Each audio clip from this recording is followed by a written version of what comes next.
Okay, so for this, I've got on my fuchsia magenta, my black water, and I've even gotten on my gray.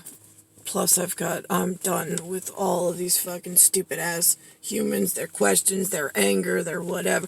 I mean, your breathing apparatus is on the line, stupid fucking and useless, and you increase production of cars and consumerism. You are the dumbest fucking useless pieces of shit. It is unfucking real. Alright, anyway, so now,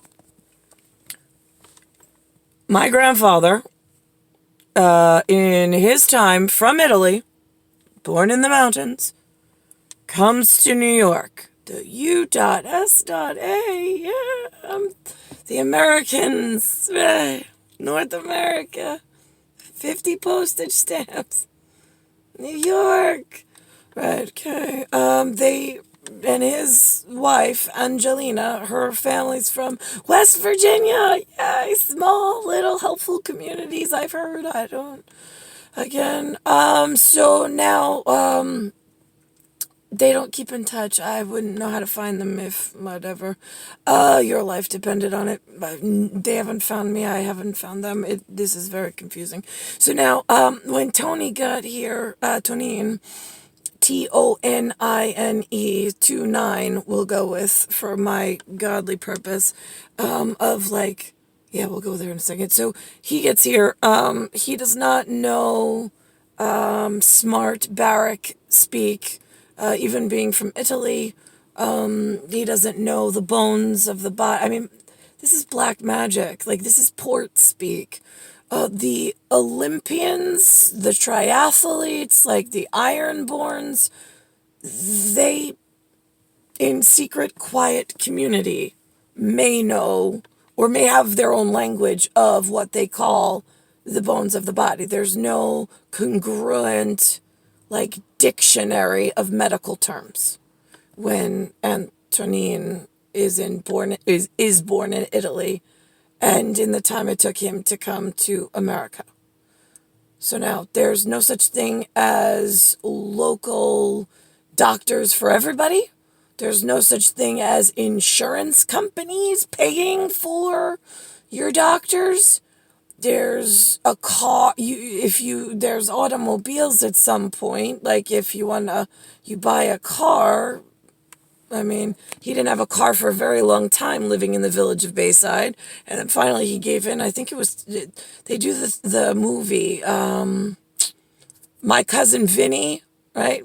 My Cousin Vinny, yeah, My Cousin Vinny. The Skylark, right, with Marissa Tomei, right? Yeah, that was the car, the Skylark, the sky blue Skylark, right? And then he put little white flowers on it, like going down the edge, because he had like a rust mark, and then he had like a gallon because the dashboard had a hole in it, and by the windshield, and the water would come in, so he'd put like a milk gallon underneath the ingenuity of, I'm not giving the car back, I just want one with white wall tires. Oh, it was fabulously 1970s, early 60s, late 70s, whatever. So then, so that's his life. No insurance companies, though. None. Not one. Not one. No insurance companies. No stock brokerage houses. They have a telephone. Some of them, not all of them, have a telephone. They don't have TVs. They have an option of one. They don't have radios. They have an option of one, but usually the vinyl or the record on the player is enough with your favorite opera or classical whatever. And you sing of the home country when you have family or after dinner. When you have family over or when you're alone, whatever. It's entertainment. Right. Got it. Okay, so that's the set of within my arm's reach genetic appearance. Between my life with him, between when he got feet on North America, New York, to Lewis, the whole world around him deteriorated. But by the time Lewis was born to the time I was born 30 years later, my father and I are exactly 30 years apart. That's three decades. The whole fucking world fell apart. Everybody has a car. They're promoting more cars. There's 2 cars. Then there's more telephones, more numbers. Now they're pushing for, like, by my time, they were pushing Quotron for my dad to make the stock brokerage. I don't know how all these insurance houses got so big, and, like, everybody now has to have car insurance for New York. Then you have to have life insurance, home insurance, health insurance. Why? Who says? But then they make a law, and now you have to have it. What? I mean, in my grandfather's day, you're lucky if you went to elementary school, and there was a teacher that knew stuff to have a school. My father's day, he went to PUBIC school in New York, and that was like, oh, be grateful. For what? He was useless when he went in. He was useless the whole fucking time. He learned nothing. He was useless the day he fucking got out. And he's been useless every fucking day other than dragging society down with his whole broken mentality. So now, in my lifetime appearance, I don't affinity with my father at all. I fucking hate him. I hate his thought process. I hate everything that the man reeks of son of a bitch. Son of a beach? Yeah, he's son of a bitch. He's son of a beach. Somebody sunning and tanning on his lifetime, causing my lifetime to be wrecked huge time. Because of all the fucking shit that salt water and army barracks got away with the fucking pubic kids, with fucking throwing grenades outside the army barracks at the fucking pubic zombie kids to fucking make them buy shit. So they're like, give me the button, give me I gotta go bring it back so they get more ships so they keep us safe. I mean, it's like the kids in the army between the gates and the pubic zombie kids of the public to the water is like fucking the little marmalaks or whatever they're called in like Indonesia. Like they'll come up and if you're not looking and sometimes even if you are looking, they're like, no, I'll take that cookie. And then they run off. And then they get really brazen based on your behavior. They'll sit there, they'll steal your shit and then they'll sit there and eat it and go, what are you gonna do about it? Yeah, that's how the fucking humans are in their mentality with the BARRICK kids at the moment. Don't think we didn't notice. And they only take you out to ship on the water if you're in a barrack and you're worthy genetic-wise to be beautiful enough to make it to the fucking water, because nobody wants ugly kids on the water. They drown you if you're ugly. So now, there's a lot of pubic kids. Why are you shitbags in barracks and water teaching the shitbag pubics nobody wants to mate with outside the gates of your reality? Why are you poisoning them and making it really tough to have a conversation with them about fixing their habitat? I'm just curious, all areas, stupid, fucking, and useless, between my grandfather's day and today.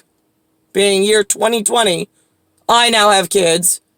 And between Antonin and Louis being the cliff that everything fell off of onto my shoulders. And I'm the superhero going, nope, not gonna have it, but you all fucking were like behind me going, nope, yeah you are! Nope, we're the barrack and we're the sailing kids! Nope, you're going out there! We're gonna make sure you breed with the ugly pubics because we want to make sure our marmalades are fed and taken care of!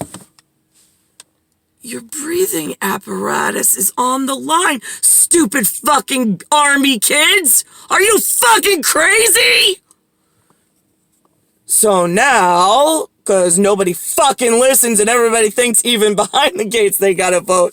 Right, yeah, this is gonna be really alarming for you all.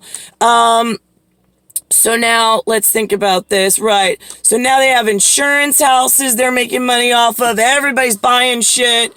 You can't afford housing as a pubic in public. You can't find a job. They require college that you have to pay for after the free education where nobody teaches anything in either. Let's think about this. Anything else? Oh, look at that, Anthony Shitbag. Oh, by the way, I was in Patchogue, when I owned the Maple House. Actually, when my mother owned the Maple House, I owned Ronkonkoma.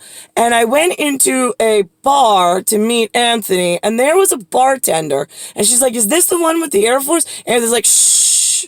She's like, I thought you just told me that there's some kind of lawsuit, and you don't know how to talk to her. And he's like, forget about it, just... And Nora was there. And I'm like, wait, what? And then, like, everybody just wanted to be quiet. So now you Army and Navy kids, shitbags, have me living with the shitbag trough and breathing apparatus lawsuit of myself against all the fucking shitbag humans. And you're forcing me to live with your fucking Irving Berlin transvestite who likes men and sucking cock more than a fucking woman, which is fine for me because I don't want to fucking sleep with you anyway. But my point is that, like, why the fuck why do I have to be saddled with this piece of shit? And how the fuck, when you got Cliff Notes ahead of time, did your shitbag relatives allow you to come live with me or even have a kid with me when I have a water monitor and I'm the fucking Anaconda? Just curious. If a water monitor from, say, Borneo, the venomous ones, the ones that, ooh, it's just Madore, right? Oh, right. They say the Matador. Right, yeah, when he gets mad, I adore it, because it's that tomato eggplant, like, really, like, quiet anger, like, you just don't see it coming, but he really handles business. Oh, and it's like, Matador, oh my god, I adore when he gets mad, because he gets shit done. That kind of temper is what I love about him. Doesn't have to say much, you just know. Shh, you can just feel it. It's beautiful. They don't carry that trait or quality or mentality out in pubic. They just don't. Oh, actually, I'm sorry. I met Joseph Corolla. He carries that trait. But that's not your garden variety shitty pubics that are around our two exceptions to the rule. Now let's think about this. Right, so would be an anaconda. Like if we're in the tropics, not the arid, but if we're in the tropics, and I said ARID, by the way, arid, dry heat. But if we're in the tropics, like that moist heat, right, good. Would be the anaconda, and he would be the water monitor. And if our poisonous, venomous, like beautiful sonnet could ever get together, we'd be two of the happiest animals on the planet. And so for that, you shitbag humans in barracks and ships rile up the ugly, non-breedable pubics whose breathing apparatus is stopping and they're getting more sick. I thought that would be a huge incentive for superheroes that claim they're superheroes to actually get off of their keister and into the public and fucking help. But clearly I'm wrong because you're more concerned about levers, money supply. It's the same fucking trough. You have the same mission to save the humans. You've failed since Antonin's arrival. And to my arrival, it's gotten steadily worse. And now you're plotting against helping me save the fucking humans. Are you fucking crazy? There's no mentality that I think needs to be saved on I haven't heard one of them speak intelligently since I arrived.